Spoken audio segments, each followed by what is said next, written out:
Welcome back to EDS, and in this video I'm going to share with you step by step how to get big wins from your small account consistently. So the first thing you want to do is open up a watch list of futures contracts that offer options. Now every broker or every good broker should be able to give you a pre-made watch list. As you can see here, this is a futures with options watch list. However, if your broker doesn't offer a pre-made watch list that does it all for you, then you can just take note of these ticker symbols here and make your own custom watch list.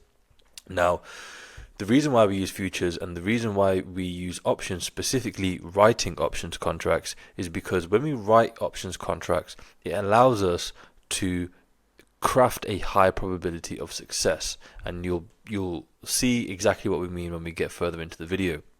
And the reason why we use futures is because the margin requirement on futures is calculated using span margin, which is different to how margin is calculated for equities. Now, span margin allows you to be extremely capital efficient, and you're also going to see how that works in a little bit. So once you've got your watch list up, what we want to do is order everything from high to low IV rank. That's personally what I like to do. You don't have to do that. And generally speaking, you want to only look at underlyings to trade that have an IV rank of at least 30, but preferably over 50. Over 50 is considered a high IV rank, but over 30 is fine as well. The market is closed. It's a Saturday today, so we're just going to mock up a position and show you how it's done. Now, the reason why we order everything from IV rank and why we like high IV ranks is because our profit, our P&L is going to be based on options prices and the options contracts. Now, when volatility rises, option prices rise. Because we're going to be writing the contracts, that basically means we're short the contracts. That means we want to sell high, buy low. So we want to sell when volatility is high and then play the contraction back down to the mean, because when volatility drops or contracts, option prices drop. And that's going to allow us to get out of the position at a profit. And the reason why this works is because volatility is mean reverting. Now, what I personally like to go for is something with a mid to high volatility or IV rank. So if we have a look over here, we have the British pound futures with an IV rank of 54.9 and an absolute IV level of 10.8%. Now, futures contracts are very big products, so depending on the size of your portfolio, if your portfolio is on the smaller end of being a small account, then currencies will probably be quite good. However, soybean futures, natural gas futures, crude oil, etc. Things like everything is good here on this list, but just keep in mind that these are large products, and you can trade larger. You can trade the larger products with a larger account. So if your account is on the smaller end of being a small account, then starting with something like the British pound futures, the euro futures, the Canadian dollar futures, the Aussie dollar, the Japanese yen, all of these things will probably work out quite well. So if we just go back to the British pound futures here, what we want to do now is we want to go over to where we can see a list of expiration dates for that specific underlying. Now there's two contracts at play here, or two expiration dates, if you want to call it that.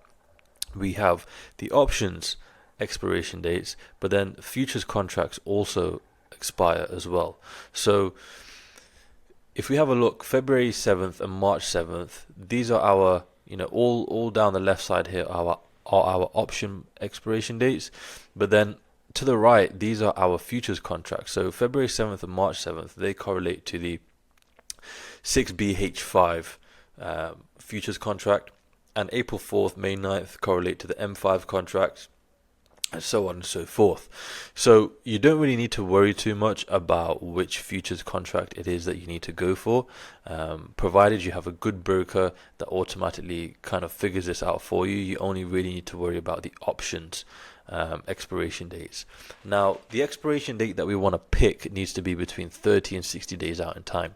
And there's only one currently that fits that criteria, which is 48 days out, and that's at the March 7th expiration date. So we're just going to open up March 7th, and now we can see the options chain. So on the left we've got calls, on the right we've got puts.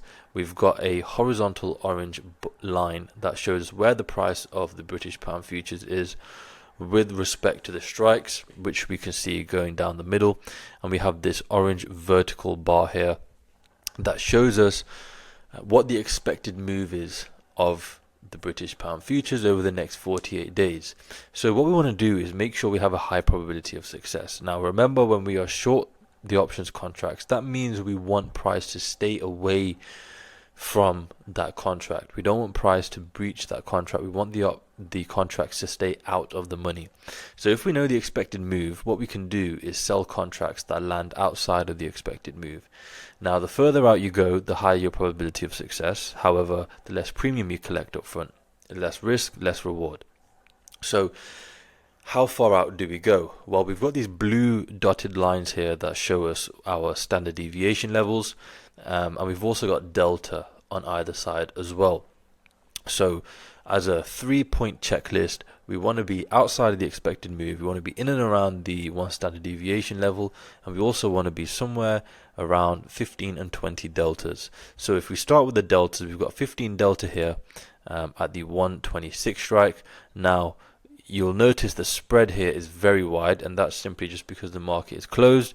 So just take that with a pinch of salt. You wouldn't actually be doing this if the market was closed. You would only be doing this if the market was open and live.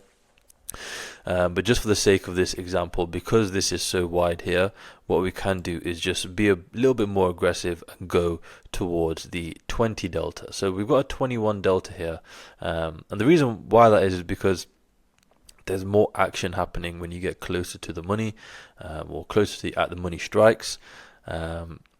So that's why we're just being a little bit more aggressive. But anywhere between 15 and 20 deltas is fine. We've also got a 21 delta here on the put side. So we've got 21 delta on either sides, which gives us a delta neutral position, as we can see in the bottom here. And what you'll notice is these contracts land outside of the expected move, close to the 1 standard deviation level, and we are in and around 15 to 20 deltas. And what you'll find is that all three of these things typically line up quite well every single time. Now we've got this green bar here that shows us our break-even bar. So if price is anywhere along this green bar at the point of expiration, we'll make at least 1 penny on this trade. And what's the actual likelihood of making at least a penny on this trade? Well, we have a pop here, which is probability of profit of 67%. So we've got a 67% chance of success if we want to hold this position all the way to expiration. However, if we wanted to get out of this position at say 50% of max profit, we can do so.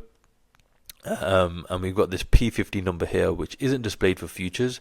However, P50 is generally 10 to 15% higher than our pop. So we'll be looking at probabilities for hitting P50 at, anywhere between 80 and 85%, which is typically where we like to be. So we've got very, very high probabilities of success straight away. Now our max profit here is $681.25. So the contract multiplier for equities is 100. However, for futures it varies and typically it's much larger. For currencies it's in the hundreds of thousands. So this is the price that we would actually look to get filled at, which is our mid price, 0.0109. You multiply that out by the contract multiplier. You don't need to worry about what that is because the broker works it out for you, and we get our max profit number here, $681.25. Now our broker is going to require just under 1.3k in buying power to open this position. So as you can see, we're getting over a 50% return here in 48 days, which is very high, and we have a very high probability of success as well. We've also got this theta number here of $16.42, which means that assuming all is equal, every single day we will make a profit of $16.42. As we get closer to expiration, Theta will become more and more aggressive. So that number will increase, assuming all else is equal. Now, what you can do is be a little bit more conservative. So you want to go out to the 18 delta, you can go out to the 19 delta. That will reduce your buying power requirement, and slightly will reduce the amount of profit that you get as well. But this is how you can sort of manipulate and play with positions to fit your needs, fit your portfolio. As you can see, you can go out even further, reduce your buying power requirement even more, which slightly reduce your max profit. But generally speaking, the more premium you collect, the lower your probability of success. The higher probability of success, the less premium you will collect. However, you also need to keep in mind your buying power requirement as well. And that's basically what you need to do. And you just want to do this as many times as possible within reason. And you also want to keep your buying power requirements in check. So what we've done is we've created a free position sizing template that's available for everyone to get a hold of. The link is in the description. All you need to do is click this button here, and it will take you over to the spreadsheet. And the way it works is you enter in the size of your portfolio. So say you have a $10,000 account, you can then enter in what the current VIX level is below that, and everything will be automatically calculated for you. It will tell you the maximum amount of buying power to allocate to a single defined risk position, undefined risk position, how much of your portfolio you should be allocating to short premium strategies in general. If your account size is, kind of less than $5,000, then take these numbers with a pinch of salt. You may have to be slightly more aggressive just because of how small the account is, but just try and stick to this as best as you can, and you'll be absolutely fine over the long run. If you would like to learn in more detail about what we do and how we do it, again, link will be in the description. Just click on EDS Premium and get yourself signed up. Inside, you will have access to our portfolios that will allow you to see the positions that we're placing, how we're managing risk, how we're making adjustments all in real time. There's also a full course, so no prior knowledge is required. We will teach you everything that you need to know.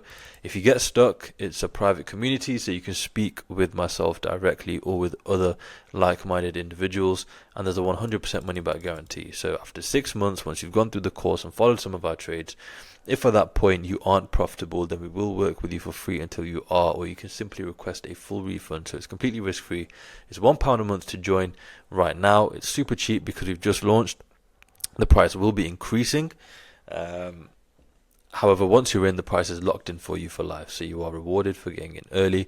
And the aim of EDS Premium is to teach you the skill, to get you to a point where you know what to do, you know how to do it, you don't need any external help or influence, and we aim to get you to that point within 6 to 12 months.